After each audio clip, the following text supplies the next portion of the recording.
बातमी पुण्यातून आहे। पुण्याच्या मुंडवामधील कथित जमीन गैरव्यवहार प्रकरणी अमेडिया कंपनीकडून आता मुद्रांक शुल्काची नोटीस अमान्य करण्यात आली आहे। पार्थ पवार अमेडिया कंपनीमध्ये भागीदार होते। कंपनीवर मुद्रांक शुल्क बुडवल्या प्रकरणी गुन्हा सुद्धा दाखल करण्यात आलेला आहे। येत्या आठवड्याभरात पुढची सुनावणी सुद्धा पार पडणार आहे। या संदर्भामध्ये अधिक माहिती देतोय आमचा सहकारी रोहन कदम सध्या आपल्या सोबत आहे। रोहन, अमेडिया कंपनीकडून मुद्रांक शुल्काची नोटीस अमान्य करण्यात आली आहे, काय माहिती आहे?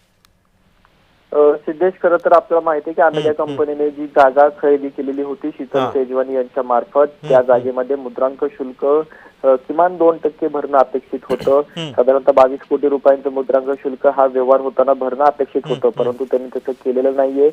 त्यामुळे त्यांच्या विरोधामध्ये बावधन पोलीस स्टेशन या ठिकाणी गुन्हा देखील दाखल करण्यात आलेला आहे। त्यामध्ये अमेरिका कंपनी देखील आहे, शीतल तेजवानी देखील आहे। या बाबतीतली सुनावणी जी आहे ती काल 6 जिल्हा निबंधक कार्यालयामध्ये पार पडलेली होती, परंतु यावेळेस अमेरिका कंपनीकडून म्हणजेच दिग्विजय पाटील यांच्याकडून काही वकिलांची फौज जी आहे ती तयार करण्यात आलेली होती आणि त्यांच्या वकिलांनी ही नोटीस जी आहे ती अमान्य केलेली आहे। कारण का ही नोटीस मुद्रांक शुल्क विभाग अर्थात स्टॅम्प ड्युटी विभागाने जी आहे ती त्यांना बजावलेली होती आणि त्यामध्ये तुम्ही कारणे दाखवा अशा प्रकारे सांगितलं होतं की तुम्ही हे मुद्रांक शुल्क का भरलं नाही, केवळ 500 रुपयाच्या स्टॅम्प पेपरवरती हा सगळा व्यवहार तुम्ही का केला। परंतु ही नोटीसच घेण्यासाठी त्यांनी सहमती दर्शवली नसल्याचं सांगितलं जात आहे। ती नोटीस त्यांनी अमान्य केलेली आहे। रोहन, हे एवढं सगळं प्रकरण जर आता जर वेग धरत असेल, जर वादाच्या भोवऱ्यात जर हे प्रकरण अडकलेलं आहे, पार्थ पवारांकडून अजून कोणत्या प्रकारचं स्पष्टीकरण येत नाहीये?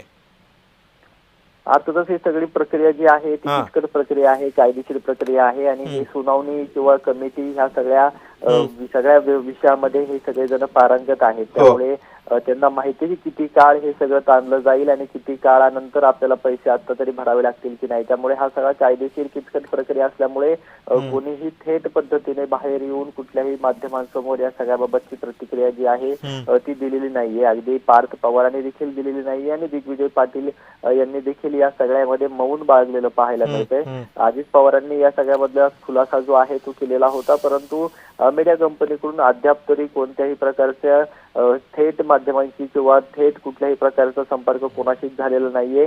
कायदेशीर प्रक्रिया जी सुरू आहे त्या कायदेशीर प्रक्रियेमध्ये यांनी सगळ्यांनी सहभाग सध्या तरी घेतला। नक्कीच रोहन, त्यामुळे आता या सगळ्या कायदेशीर प्रकरणामधून नेमके काय काय माहिती समोर येते आणि ह्या प्रकरणाचा जो काही संदर्भ आहे तो अजून कुठले लागू शकतात का संदर्भ या प्रकरणाचे, हे सुद्धा पाहणं तितकंच महत्त्वाचं ठरणार आहे। धन्यवाद तू दिलेल्या अधिक माहितीबद्दल।